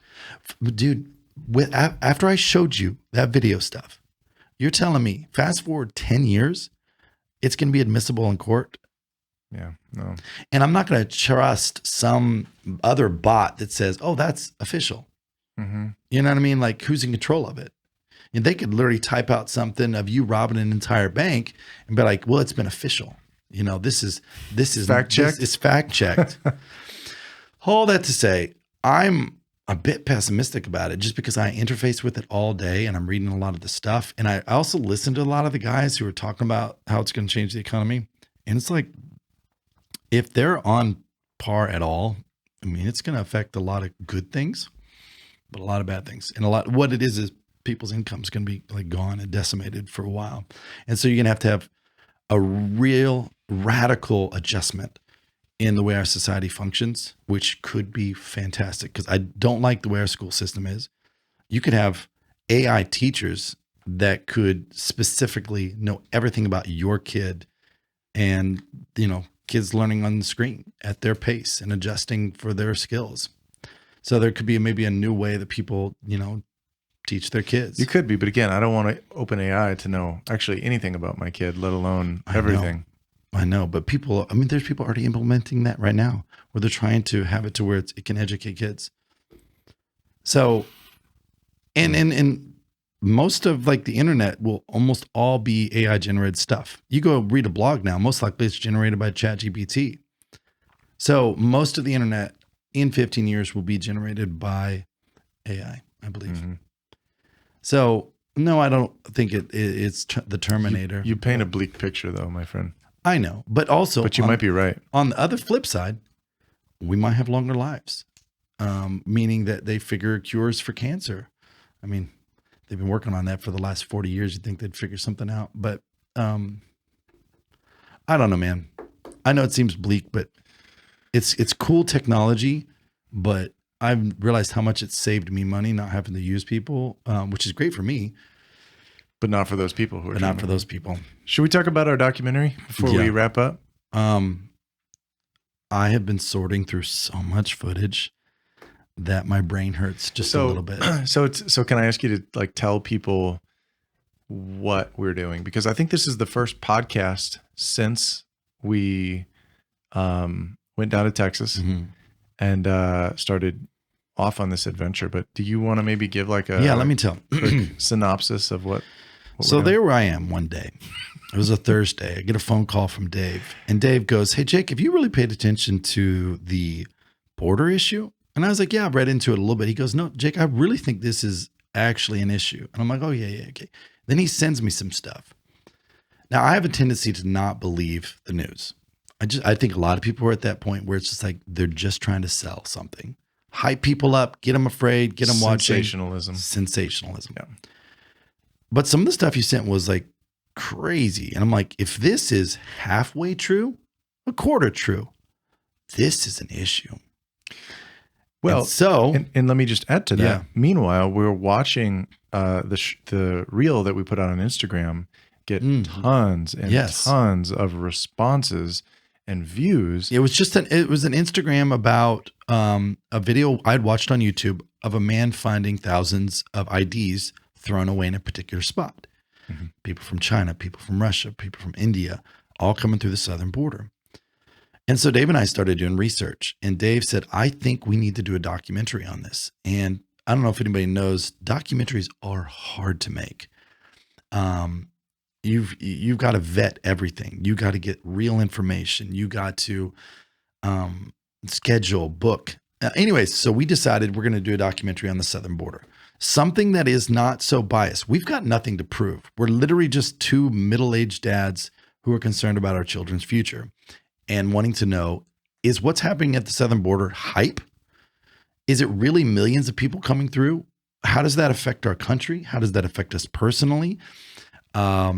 Is it as bad as it is, or is it just sensationalism to sell more advertisement?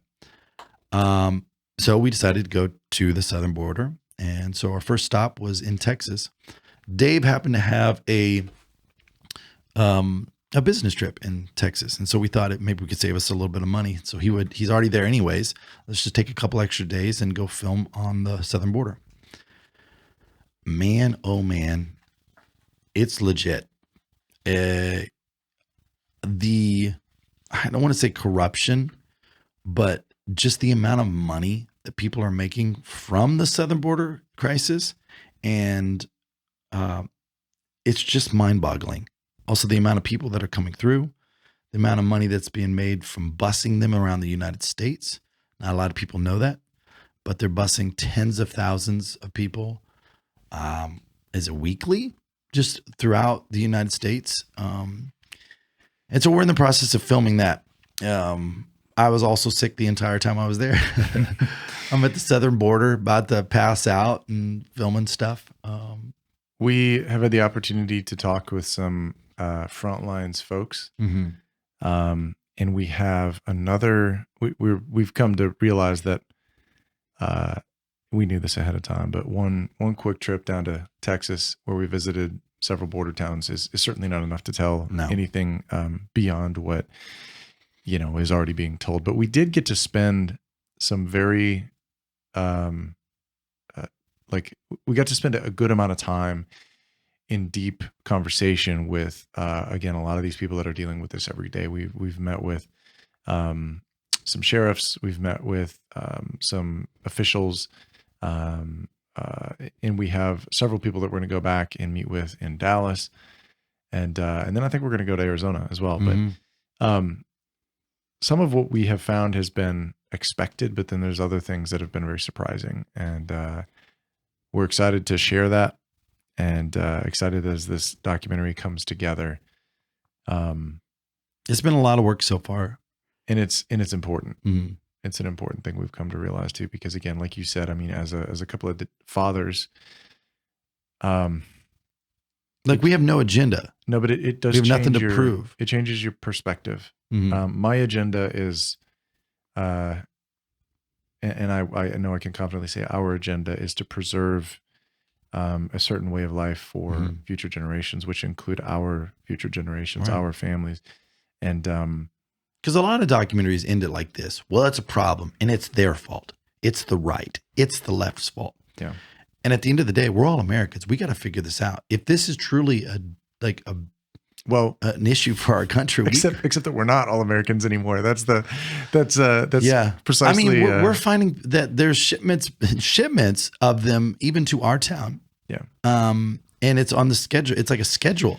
Every Saturday, there's a big bus that comes through and it parks in a very particular, place. They hop out, they go in, they sleep, and then they're on the way to Chicago. That's become one of the most interesting things as we've gone down this road, is that we've come to realize that pretty rapidly what began as a southern border problem is no longer a southern border problem. It is it is a problem for major cities throughout our entire country now.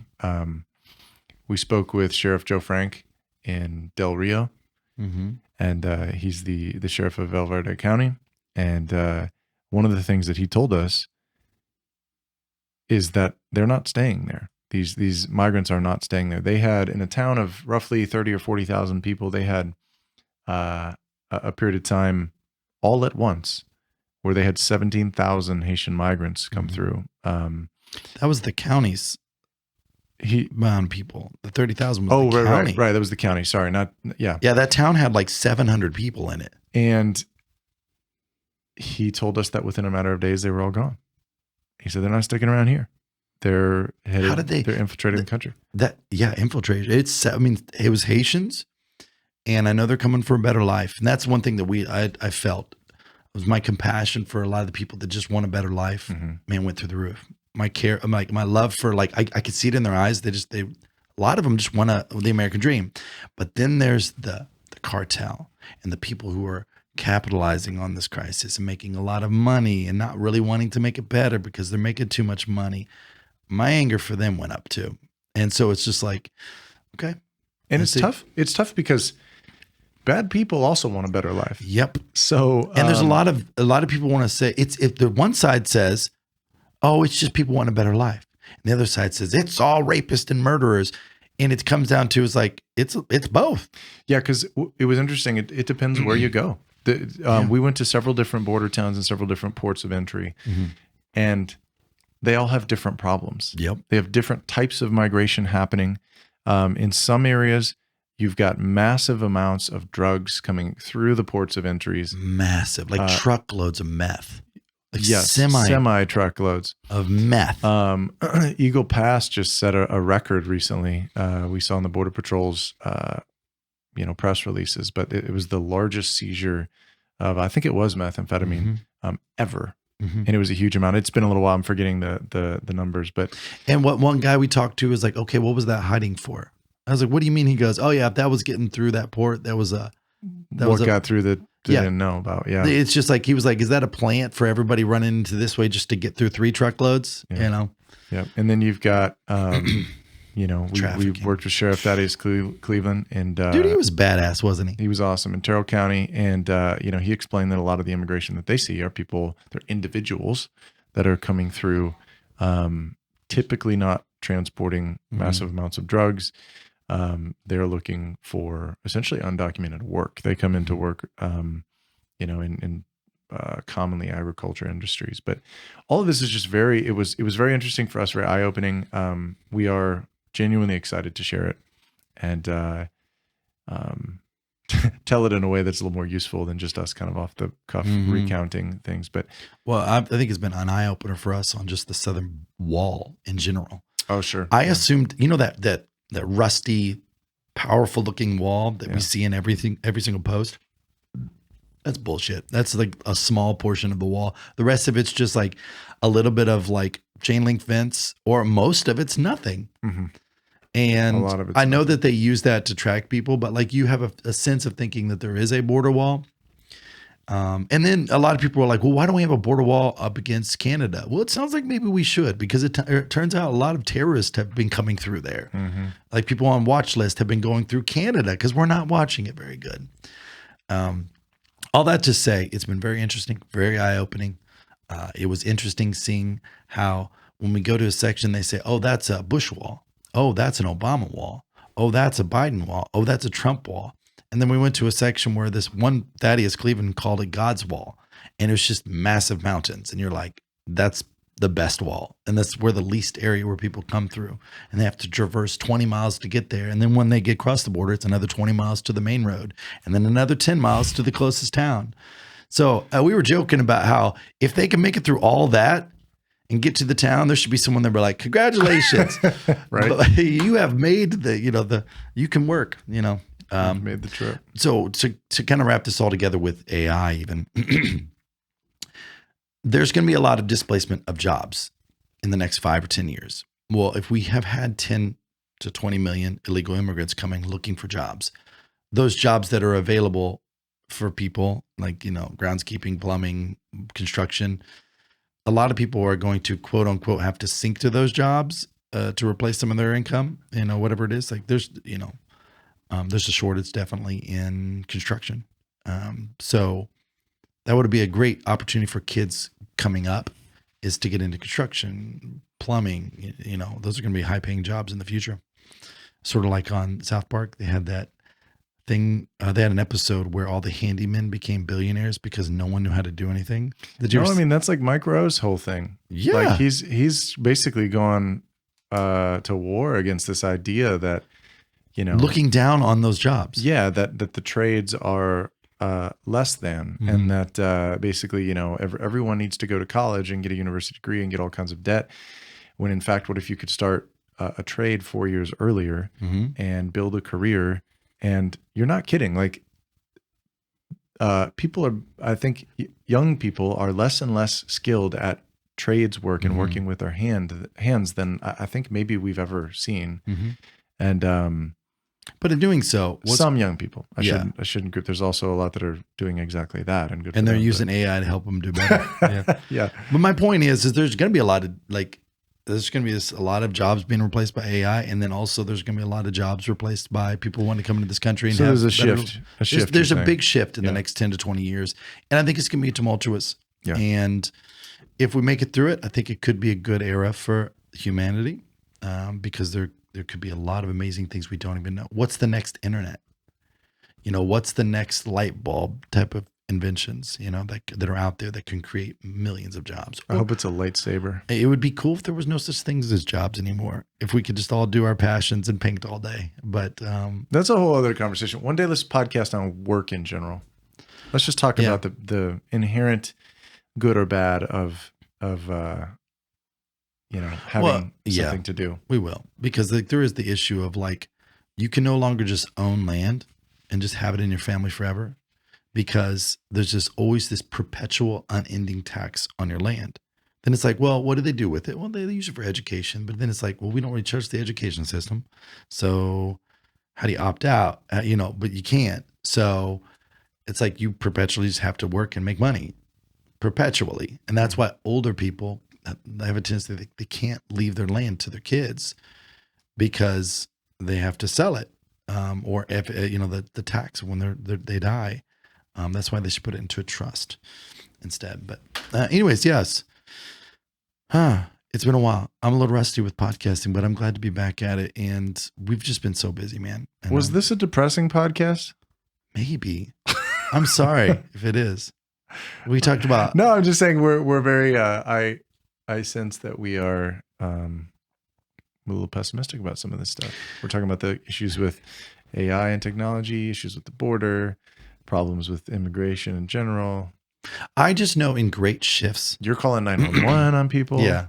In on great dogs. Shifts like this, poor people really suffer the most. If you're upper middle class, or if you're actually rich like us, rich, then, right. You're fine. If you're rich, you actually do really great. Changes are wonderful because you can invest in the proper things. If you have a lot of assets, it's good. Hopefully you're in the right assets. But at the end of the day, the person who's just getting up and wanting to do their best and provide for their family, I think those people suffer the most. And unfortunately, Shoot, man, that sounds like me. Yeah, no. I'm just trying my best. I know. And unfortunately, debt is going to crush the next generation. A 2008 crisis is coming for mortgages and in debt, meaning people used so much debt to cover all the inflationary costs right now, and people aren't going to recover from all this credit card debt that's 26, 28%. I think that in the future, that's got to be outlawed. That just people, they're giving credit cards to basically people who never could pay some of the stuff back. And that's the same way that in 2008 crisis with mortgages, they were giving loans out to people they never could. And so unfortunately, a lot of people aren't using credit cards like they used to. Or like, oh, I want to go get shoes. No, it's just to buy food. And so I think it's going to be a tumultuous next 10 years. However, we humans are pretty good at being ingenuitive. That's not a word. Ingenuitive. Yeah. Ingenuity is a strong Yes. suit for human beings. Thank you. That's the word I'm looking for. Agreed. Well, are we going to be back at this? Do you think more often? I'd love to do it. Well, damn, I hope so. Me too. Well, now that we finally have a place. Yeah. So we're at my house. Yeah. We sort of, so we were originally, when we first started our podcast, we were in the basement of my old house. Then we moved to Jake's business and we were in the basement there. We're finally out of the basement. I've moved. And so we shifted what we're doing over to here, but I don't know that we know this is our final destination, but we, I think just to have a place. Yeah. It was going to be in my basement, but then my basement's moldy. And then, yeah. And my basement's moldy too, for what it's worth. That's what happens when you live in the Midwest. It's good to be back. It's good to have this set up. Our wives are going to be podcasting from here tomorrow as well. We need to promote our wives more. Under the Sun podcast. Check them out. They're pretty cool. They sort of serve a different market than we do, but they are pretty cool. We're doing a lot more behind the scenes stuff right now. Mm-hmm. And I'm excited about it. It's good to be back, man. Sorry, I'm losing my voice. It's just part of being sick, I guess, with me. Well, that's a sign we should wrap. Deal. You want to take us out? Bye. Man, you are rusty. I am rusty. Yeah. All right. Subscribe. Please like this. Check us out on socials. I swear we're not always this pessimistic. And we're not always this rusty. Yeah. Yeah. It's good to be back. It is, man. See you guys next time. All righty.